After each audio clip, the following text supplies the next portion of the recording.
How are you getting on, folks? Look, at not bad, but not great. The last day of Listowel either. First winner and last winner. Um, Actually, no, it was the nap and the not the next best, but the one after the bumper horse. We're going to take on Roscommon. Hopefully, it's been a lucky track for me in the past, and hopefully it'll continue on for tomorrow. There's some very nice prices in here. I don't think there's any odds on shots, no. But sure, we may as well kick things off. First race off at 1:15. We're going to go with Compard. This is going to be the next best of the day. It's going to be 5-4. It sidestepped a race in Listowel for the Harvest Festival, and it's coming here to Roscommon in a fairly, I suppose, easy enough maiden hurdle. Really and truly, if I suppose that the fact that it's sidestepped Listowel for Roscommon is nearly a sure sign that they're looking to get a win out of it as quickly as possible. And it's well bred. Rachel Blackmore on board is always a great sign to see, and coming from the Henry de Bromhead yard, who is returning over the last 2 weeks a 30% strike rate. So look at when you put all that together, the price is in around right. More than likely it will go off a shade of odds on, maybe 4-7, 4-9 maybe. But yeah, I really can't see this horse being bet if the breeding suggests otherwise. Really and truly, it should be fairly well capable of taking this race, and 5-4 seems to be a very good price. Now 1:45, we're going to go at an each way shout here. We're going to go at Call the Fairies at 13-2. It was 250-1 fourth in Bellewstown last time out. That form, if I'm not mistaken, has held up. The favourite here looks to be a little bit worrying. I think it's around 6-4. But it was a very disappointing sixth last time out. Really and truly, you would sort of expect improvement, but how much improvement will come about? We don't really know.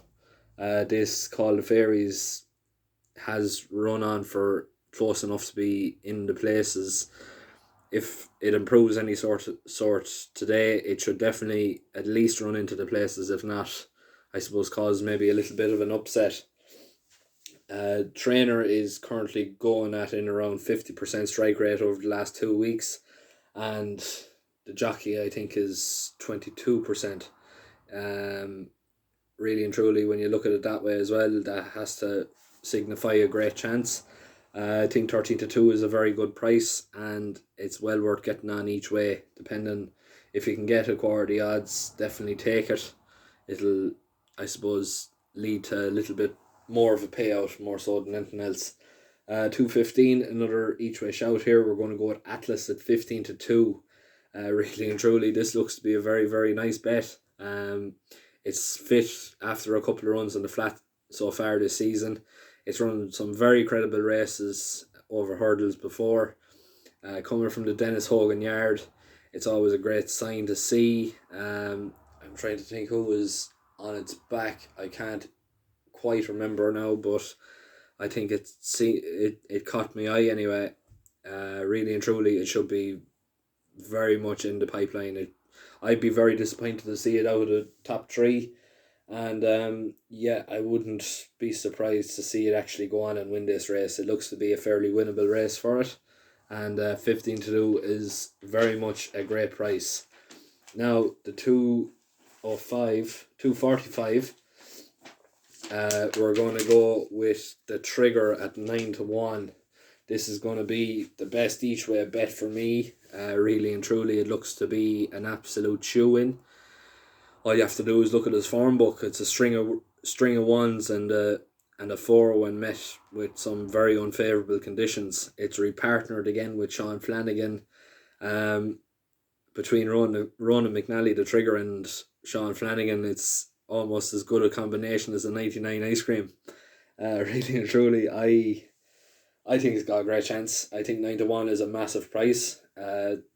Last time it ran, it was on soft ground. It still finished a very good fourth behind Happy Jackie, who has been a very good horse for Ray Hackett in the past. I was talking to Ronan not too long ago when I wrote an article covering the trigger itself, and he said to be expecting to see it, I suppose, get back to form. Now, I haven't been speaking to him in particular for this race. I don't know what way it's going to be set out, but it's meeting favourable conditions again. It's partnered up with Sean Flanagan, who gets on very, very well. And Bet365 are offering the same fractions for a quarter the odds at 9-1 for 4 places. I definitely think he's going to get in the top 4. When you look at overall form, he is the best without doubt in the race itself, and I definitely think 9-1 is an absolute steal of a price. Now the 3:15, we're going to go with the nap of the day. We're going to go with Ben Rubin at 15-8. It's going to be a very good race, this one. All you have to do is look at Andalusia last time out. It absolutely hosed up by, I think, 20 odd lengths ahead of anything will do for the Joseph O'Brien yard. Now, here's where things get interesting. Ben Rubin won a race in Killarney not too long ago. I think it's about 2 weeks ago. That was in or around 7-1, and it bet, I think it was Fan de Blue, if I'm not 100%, or if I'm not mistaken on that one. But it's been, I suppose, experienced more so than Andalusia here. It was much better over hurdles. It was much better over chasing fences. And look I definitely think this Ben Rubin coming from the Henry de Bromhead yard is going to be well primed here. It's well capable of running up to a mark of in or around 150 or maybe even 160 with any sort of improvement, but don't be surprised to see this horse, I suppose, upset Andalusia here. Andalusia is coming in here meeting much worse, I suppose, terms now after the easy win in Listowel. But yeah, I would be expecting Ben Rubin to take this one here, and 15-8 is a very, very nice price. Now the 3:45 we're going to go with, depending where you're betting, I suppose, could be classes in each way shout here with a more Verdadaro or something along them lines. It's a Gordon Elliott horse, Jack Kennedy on board. I can't pronounce it anyway. Good luck with G trying it. It looks to be a nice recruit to chasing. It ran a very nice race in Listowel last week.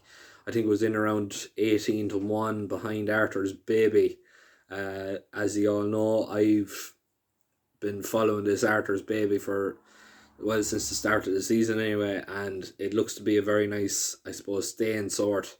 It should be well able to, I suppose, get a run over fences. It looks to be coming from a yard, I suppose, that's renowned for its chasers and renowned for its good horses, and I think this, I'm not even going to try and butcher the name again, but this Amor, we're going to call it, it looks to be a very nice, I suppose, recruit to chasing, and 4-1 with Jack Kennedy on board.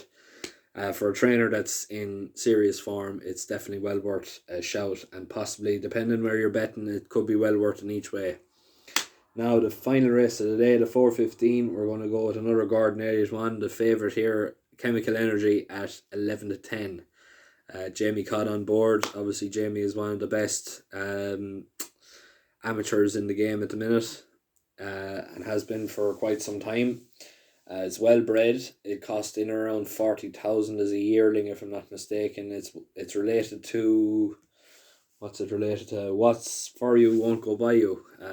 A very, I suppose, nice sort over hurdles, and I don't know, has it gone chasing yet? I don't think so, but yeah, definitely looks to be one of the best here, and at 11-10 it should take some serious stopping. There's little or nothing in here to show any sort of each way of value, in my personal opinion. I think the second favourite's in around 3-1. That's no good. Erica's Joy is in around 8-1. That's definitely no good. Erica's Joy is just seems to be a complete nag, but like I said, I could be well and truly proven wrong. But I definitely think this chemical energy is well worth a shout. But look, that's it for today. I'm going to leave it there. Um, if you like the content, please make sure to like, share, and subscribe. And I'll leave a link to the website below for the World of Sport. I'll be covering an article. If you're more of a reader than a listener, um, make sure to check that out for tomorrow's tips. And best of luck. And like I said, make sure to like, share, and subscribe.